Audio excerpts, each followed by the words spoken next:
종목을 투자할 때는 근거 있는 종목에 투자를 해야겠죠. 시장에서 눈여겨볼 섹터와 테마, 그리고 실전 매매 가능한 종목까지 골라보도록 하겠습니다. 이가근의 근거 있는 종목 시간이고요. YS 파트너스 이가근 대표님과 함께 이야기 나눠보겠습니다. 대표님 안녕하십니까? 안녕하세요. 네, 요즘 시장이 계속해서 최고치를 달려나가고 있는데 개수만 본다면 하락하는 종목의 개수가 조금 더 많은 상황이 계속해서 펼쳐지고 있습니다. 그만큼 시장에서 우리가 근거 있는 종목에 투자를 해 나가면서 계속해서 선택과 집중이 필요할 것 같은데 오늘은 대표님이 어떤 섹터를 골라주셨는지 바로 체크해 보겠습니다.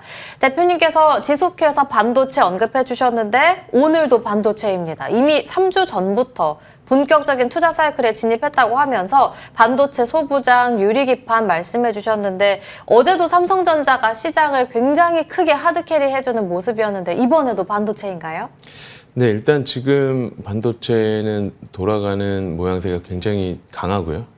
지금 어젯밤에 이제 새벽에 마이크론 실적 나왔는데 내용이 굉장히 좋았습니다. 물론 이제 그 실적 나오면서 이벤트에 대고 이제 매도를 하는 세론이 조금 나오긴 하지만 그런 부분들이 이제 국내 영향을 받죠. 근데 이렇게 이제 장기적인 사이클이 시작이 될 때는 이게 이벤트에 대해서 매도를 하고 나면 그 다음에 매수가 굉장히 어려워지거든요. 그래서 저 세론 같은 경우에 조금 바람직하지 않다라고 보고 있고 마이크론에서 어제 실적에서 가장 인상적인 부분은 2030년 기준으로 지금부터 4년 뒤죠. 2030년 기준으로 HBM 시장이 전체 1,000억 달러가 될 것이다 라고 했거든요.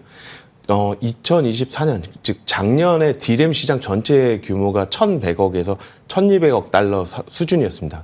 근데 이게 5년 뒤에는 HBM만 1,000억 달러가 된다라는 부분이거든요. 그러니까 시장 자체가 지금보다 훨씬 더 많이 커진다라고 보고 있고 지금 또 밤사이에 오픈 AI가 4,000억 달러 규모의 그 데이터 센터를 추가적으로 스타게이트라는 프로젝트로 투자하겠다라고 했거든요. 그래서 이런 부분들 자체가 지금 단기적으로 이렇게 막 몇 번 이렇게 좋은 뉴스들 나오고 끝나는 사이클이 아니라 중장기적으로 계속 좋다라는 내용이었고 마이크론의 실적에서도 그런 부분들이 실제로 많이 확인이 됐습니다.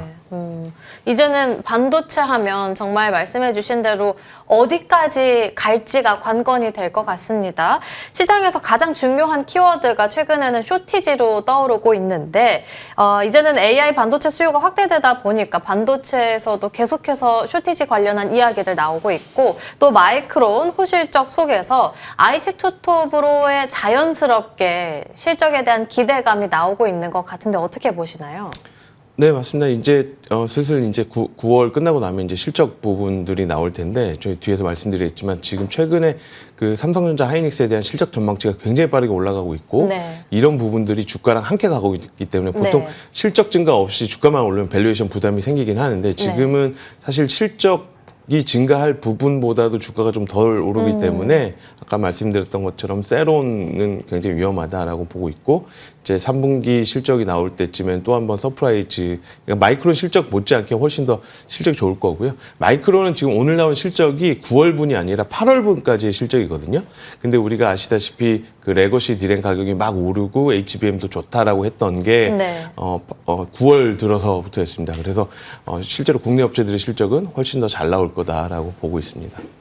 계속해서 실적 개선뿐만이 아니라 2025년이라든지 내년도의 영업이익 전망치까지 계속해서 상향 조정이 되어 가고 있는 상황인데 대표님께서 또 차트도 준비해 주신 것 같습니다. 화면 함께 확인해 보신다면 계속해서 영업이익 예상치가 변경되고 있는 상황인데 이에 대한 구체적인 설명 부탁드릴게요. 네, 일단 지금 8월 31일 기준으로 삼성전자와 하이닉스의 올해 영업이익 예상치는 대략 30조랑 39조였거든요. 근데 지금 딱 20일 정도 지난 사이에 33.4조 그리고 40.8조가 됐습니다. 즉 같은 기간 동안에 삼성전자는 올해, 그러니까 사실 올해라고는 하지만 3분기, 4분기 반년 남았는데 반년에 대한 이익 추정치로 올해 연간 이익 추정치가 삼성전자는 9%, 하이닉스 3% 올랐고요.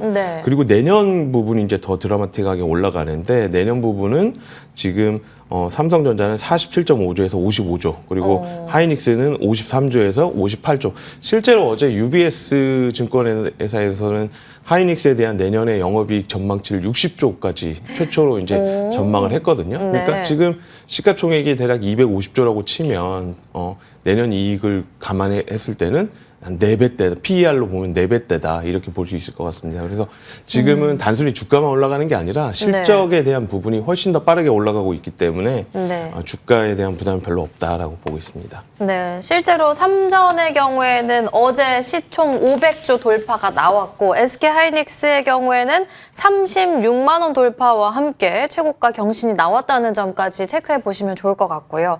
어제는 또 다른 이슈가 있었었죠. 엔비디아가 이 오픈 AI의 사상 최대 규모 투자 소식을 내놓게 됐는데 1,000억 달러 수준이었습니다. 이번 AI 사이클이 과거 IT 붐 때보다 더 강력할 거라는 말이 계속해서 나오고 있는데 두 번째 근거에는 어떤 게 있을까요? 네, 일단 말씀하신 것처럼 지금 밀리니엄 사이클보다 훨씬 강력할 수 있는 게 그 당시에는 사실 일단 깔려있는 PC 대수가 그렇게 많지 않았고요. 물론 많긴 했지만 그리고 지금은 리테일 단이 아닌 서버 단에서 그리고 그 서버 단에서 가장 많이 사용할 수 있는 데이터 센터에서 네. 폭발적으로 증가하고 있기 때문에 일단 그 밀리니엄 사이클 같은 경우에는 그 당시만 딱 넘어가고 나면 PC에 대한 교체 수요 자체가 없었는데 지금은 2030년까지 계속해서 데이터 센터를 증축하기 때문에 네. 이런 부분들은 좀 더 장기적으로 가져갈 수 있을 거라고 보고 있고요. 그리고 이번에 지금 메모리 반도체 사이클은 과거랑 다르게 굉장히 다양해지고 있습니다. 예전에 네. D램 그리고 이제 그 다음 사이클에는 D램 낸드였는데 지금은 HBM도 있고 그냥 네. 일반 D램도 있고 여기에 네. 더해서 각종 뭐 CXL이랑 소켓 소캠도 있고. 굉장히 좀 다양해지다 네. 보니까 이게 네. 하나가 조금 망가지더라도 다른 쪽에서 메이크업이 되고 그리고 다 같이 그리고 이게 캐파에서 서로 이제 얼로케이션 되는 부분이기 때문에 안 좋은 부분을 줄이고 좋은 부분 늘리고 하면서 과거보다 이렇게 진폭 자체를 굉장히 줄이고 고점을 높일 수 있다라고 볼 수 있습니다. AI 인프라에 대한 막대한 투자가 계속해서 이뤄지고 있는 상황 속에서 핵심 부품인 메모리 반도체 수요가 장기적으로 계속해서 증가할 수밖에 없는 상황들이 만들어지고 있다라고 말씀해 주신 건데 원래는 사실 삼성전자에 대한 이야기로 넘어가 본다면 계속해서 지지부진한 흐름을 나타냈었기 때문에 몇 년간은 캐펙스 줄여왔었는데 3분기를 기점으로 해서 실적 회복을 저희가 확인을 하게 됐잖아요. 그러면은 다시 설비 투자도 늘릴 수 있을까요? 네, 맞습니다. 지금 이제 오늘 주제가 정확히 반도체에서도 소부장이었는데 일단 지금까지 말씀드린 걸로 그 종합 반도체 업체 삼성전자랑 하이닉스의 실적이 좋아지기 때문에 내년도 이후로 캐펙스가 많이 증가할 것이다라는 내용인데 일단 삼성전자 같은 경우에는 지금 최근 3년간 연속으로 캐펙스가 줄었습니다. 네. 예, 삼성전자 역사상 이런 적이 없었는데 네. 지금 반도체 쪽에 실적이 안 좋다 보니까 시설 주자가 굉장히 2022, 23, 24 이렇게 연속으로 줄었는데 네. 이제 내년부터는 올해 만약에 3분기 실적을 2분기 실적을 바닥으로 3분기부터 빠르게 회복이 된다라고 보면 삼성전자의 투자 사이클이 본격적으로 또 시작될 수 있을 거고 이런 부분들은 국내에 상장돼 있는 소부장 쪽에 굉장히 좋은 흐름으로 이어질 수 있을 거라고 보고 있고요. 메모리 반도체 전체를 통틀어 가지고 가장 그 캐펙스가 많았던 곳이 삼성전자였는데 삼성전자가 줄었기 때문에 사실 국내 소부장들의 실적은 어느 정도 부진했던 것들이 있었는데 네. 이게 만약에 내년에 훨씬 더 좋아진다라고 보면 삼성전자 하이닉스 합산의 캐펙스는 올해보다 훨씬 많이 증가할 수 있을 거라고 보고 있고 실제로 아침에 그 마이크론 실적 나온 거 보면 네. 이제 마이크론 회계연도가 이렇게 8월 달로 끝나고 9월 달부터 새로운 회계연도가 시작하는데 네. 지금부터 12개월 포워드로 봤을 때 네. 올해 시설 투자가 2025년보다 훨씬 더 많이 늘 거다라고 직접적으로 코멘트를 한 것들을 감안했을 때 반도체 쪽 캐펙스는 굉장히 좋을 것이다라고 보고 있습니다. 캐펙스에 대한 이야기들 나눠봤는데 3분기부터는 실적 회복되면서 다시 큰 폭의 설비 투자가 예상된다 말씀해 주셨고 SK하이닉스 역시나 캐파 확대에 나설 것으로 보인다는 관점에서 언급을 해주신 건데 저희가 이제는 반도체 이야기가 나오면 오늘도 소부장단 언급을 해주셨는데 3주 연속 반도체를 말씀해 주셨습니다. 첫 번째 시간대는 반도체 안에서도 소부장 위주로 보자 말씀해 주시면서 테스 언급해 주셨고 두 번째 말씀해 주실 때는 유리기판 언급해 주시면서 JNTC 또 신고가 월요일에 나왔었죠. 삼성전자에 관한 코멘트까지 주셨었는데 연휴 전에는 8만 원 충분하다 라고 말씀해 주셨다면 이번에는 어떤 쪽을 봐야 되는 건지 궁금한데요. IT 투톱 같은 대형주는 방향 감각을 익히는데 사용하면 될 것 같고 실질적인 투자는 소부장단으로 하면 되는 걸까요? 네, 실제로 이제 소부장 방금 나왔던 것처럼 수익률 자체가 굉장히 이제 좀 베타가 높기 때문에 훨씬 더 삼성하이닉스가 10% 20% 오를 때는 소부장들은 40% 50%씩 네. 오르기 때문에 이런 부분들 감안해서 보고 있고요. 지금 이제 장비까지 말씀드렸으니까 오늘은 소재를 말씀드리려고 나왔습니다. 네. 네. 그래서 오늘 말씀드릴 거는 이제 ENF 테크놀로지 고요.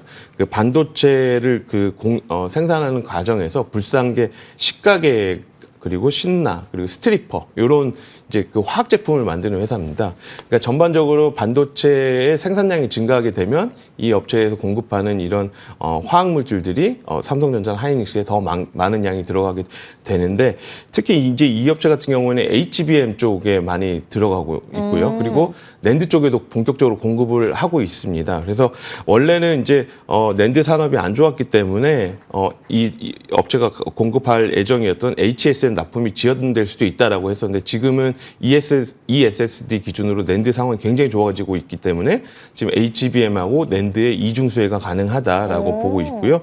올해 하반기도 실적이 굉장히 좋을 것 같습니다. 그래서 3분기는 매출액 한 1,700억 조금 안 나올 것 같고 영업이익은 250억 이상 나와서 전년 동기 대비 한 30% 정도 증가할 걸로 보여지고요.